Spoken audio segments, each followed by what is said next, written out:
Welcome back for another episode of my business and branding series. I'm Moriah, owner and creative director of Moriah Riona Branding, helping creative female entrepreneurs brand with confidence and success.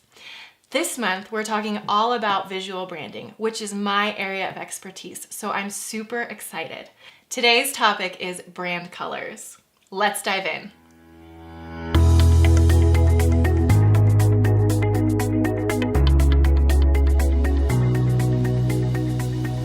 So what are brand colors?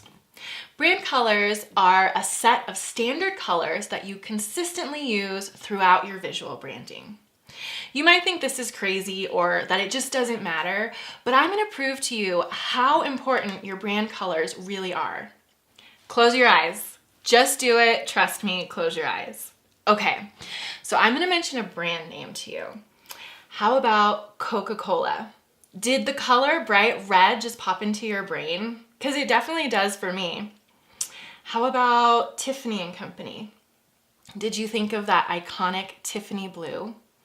That robin's egg blue that Tiffany uses is actually so iconic for their brand that they had it trademarked. Okay, one more.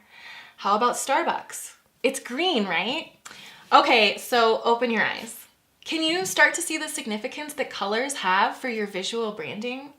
You can even kind of see how a brand's color might be more recognizable than the logo. It's pretty powerful. So what's next? Chances are, if you haven't been branded by a professional brand designer, then you've probably been haphazardly pulling colors in and out of your visual branding, maybe for years, without knowing the negative effect it can have. But don't worry. In today's video, I'm going to walk you through the same process I use to create my own branding clients' brand color palettes. Step 1, build your foundation. The very first thing I ever do before thinking about branding colors or even considering designs for my branding clients is to really get to understand their brand foundation. Now, most of my clients haven't ever done this work before hiring me, so we'll usually start with a brand strategy portion, just like my 2-hour one-on-one brand intensive, where we sit down together and we figure out the brand's why, their brand values, their ideal client, and all of these core elements that are eventually going to determine the visual branding. Let me say this right now. If you just gloss over the foundational brand strategy work and go straight to the visual branding, it'll all just be pretty fluff, never effectively communicating your unique brand story. You can start working on your own brand foundation by downloading my brand blueprint, a 20-page guide. It's totally free and I've linked it down below, so go check it out. Step number 2, do your homework. The next step in the process is homework. I give all of my clients homework to complete before we begin their branding experience. This includes an in-depth questionnaire where I figure out their goals for the brand as well as the brand aesthetic. I also create a private pin board on Pinterest where they can gather images that really reflect the brand style they want. Step number 3, make a mood board.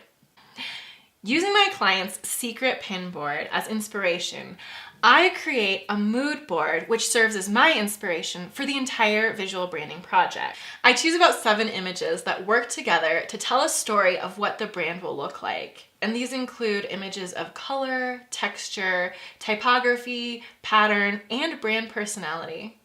Step 4, choose brand colors. From the mood board, I choose about 6 to 7 brand colors.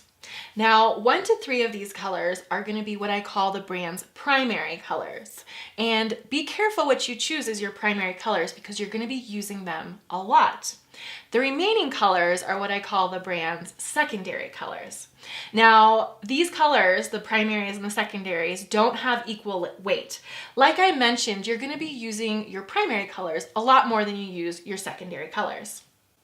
Step number 5, use brand colors effectively throughout your visual branding system. So once you've chosen your brand colors, you need to find those colors in their various color modes. Now, the ones I typically use for my clients are RGB, CMYK, and hexadecimal colors.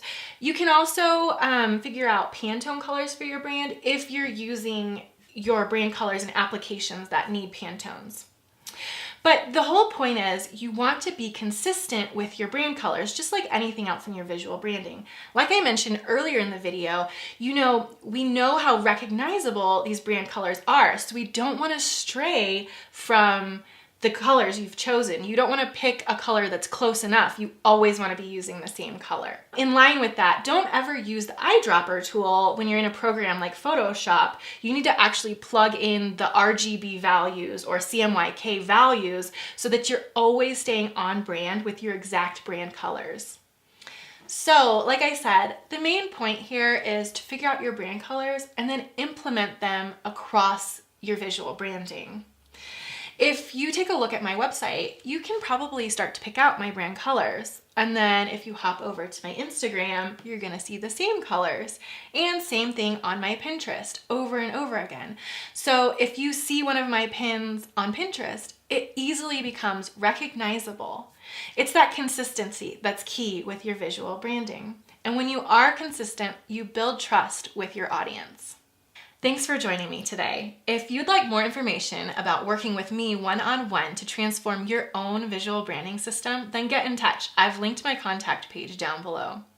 Also, once you've gone through this process and you've chose your own brand colors, leave me a comment down below. I would love to know what you're using as your brand colors. Thanks so much, and I'll see you here next time. 2-hour one-on-one.